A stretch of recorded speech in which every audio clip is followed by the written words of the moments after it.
सत्य श्री ओम सतनाम सत्साई। हे सत्संग प्रेमियों, हे साध संगत, आज हम कबीर बीजक से कहरा नंबर 6 और 7 लेकर के उपस्थित हुए हैं। आज का प्रसंग कहरा 6 और 7 पर आधारित रहेगा। राम नाम बिनु मिथ्या जन्म गमायो हो। सेबर सेई सुआ जो जहड़े ऊन परे पछिताई हो। जैसे मद पी गांठ दर्द दे घरों की अकिल गमाई हो। स्वादे वोद्र भरे धो कैसे ओसई प्यास न जाई हो। दर्भहीन जैसे पुरुषारथ मन ही माही तवाई हो। गांठी रतन मर्म नहीं जाने पारख ली ना छोरी हो। कह कबीर यह ओसर बीते रतन ले मिले बहोरी हो। कबीर साहिब कहते हैं कि हे मनुष्य, जिसका नाम राम है, जिन्हें हम राम कहते हैं, उस आत्म तत्व के ज्ञान तथा उपासना के बिना ही तुमने अपना जन्म व्यर्थ कर दिया।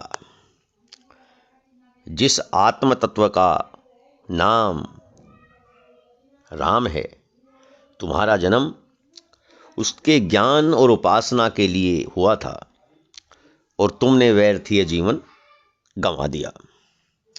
जिस प्रकार सुख पक्षी सेमल के फल में रस की आशा से चोंच मारता है और नीरस रुई को पाकर निराश हो जाता है। जब चोंच मारना शुरू करता है तब उसके मन में होता है कि कुछ रस निकलेगा, लेकिन अंदर तो कुछ निकलता नहीं, रुई निकलती है। तो फिर पश्चाताप करने लगता है। उसी तरह मनुष्य मोह माया में पड़कर ठगा गया है। कोई शराबी आदमी अपनी जेब से पैसे खर्च करके शराब पीता है और अपनी बुद्धि को नष्ट कर देता है। वह दोनों ओर से अपनी हानि करता है। तो क्या स्वाद लेने से पेट भर जाता है? ओस को चाटने से प्यास नहीं बुझती? जिस तरह से गरीब आदमी बड़ी बड़ी लंबी चौड़ी योजनाएं बनाकर भी कुछ न कर पाने के कारण पश्चाताप करता रह जाता है, और उसी प्रकार आत्मा रूपी ज्ञान हृदय के अंदर रहने के बावजूद भी लोग इसके रहस्य को नहीं जानते, ढूंढते रह जाते हैं, बाहर कहीं ढूंढते रह जाते हैं, संसार में ढूंढते रह जाते हैं। यदि पारखी सतगुरु द्वारा सही रास्ते का मार्गदर्शन मिल जाए, पारखी जिसको पूरी तरह से परख है उसे पारखी कहते हैं, अगर ऐसे गुरु मिल जाएं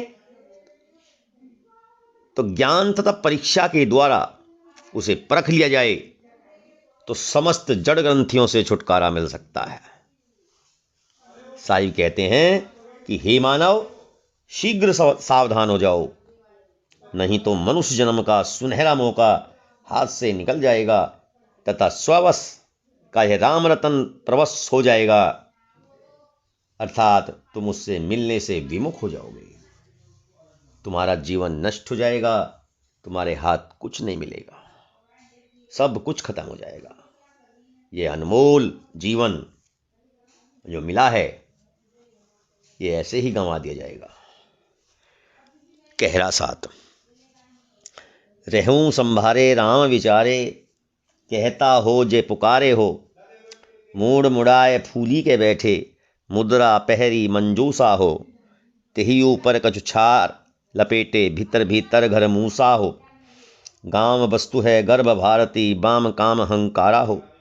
मोहन जहां तहां ले जाई, नहीं पत रहल तुम्हारा हो। मांझ मंझरिया बसे जो जाने, जन होइए सो थीरा हो। निर्भय भय तहां गुरु की नगरिया, सुख सोवेदास कबीरा हो। कबीर साहिब पुकार पुकार कर कहते हैं कि हे मनुष्यों, स्वयं को संयत रखकर हमेशा आत्माराम का चिंतन करते रहो।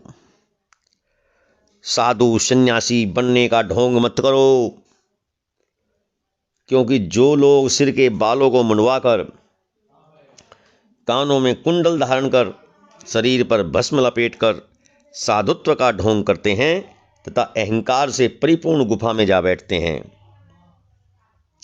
ये बाहर से तो साधु हैं, परंतु इनके हृदय के अंदर के काम, क्रोध, लोभ, मोह, तृष्णा आदि ने अमूल्य ज्ञान रूपी धन को चुराकर इन्हें खोखला बना दिया है। बाह्य आडंबरों से कोई साधु नहीं बन जाता। कबीर साहब इसी की तरफ इशारा कर रहे हैं। वैसे तो इस संसार में गिरी, पुरी, भारती आदि उपाधि वाले अहंकारी साधु सन्यासी रहते हैं, परंतु उनके क्रम टेढ़े तथा अभिमान से भरे होते हैं। इनमें से कई तो कामातुर, काम के दास होते हैं। साहिब कहते हैं कि हे लंपट वेशधारी साधुओं, ये तंत्र मंत्र विद्या माया तुम्हें स्वयं पटक देगी तथा स्वात्मा व संसार से तुम्हारी साख व मर्यादा समाप्त होने में देर नहीं लगेगी। अर्थात जो व्यक्ति वासनाओं का त्याग कर अपने हृदय को स्वच्छ रखना जानते हैं, वे ही स्थिरता तथा शांति प्राप्त कर सकते हैं।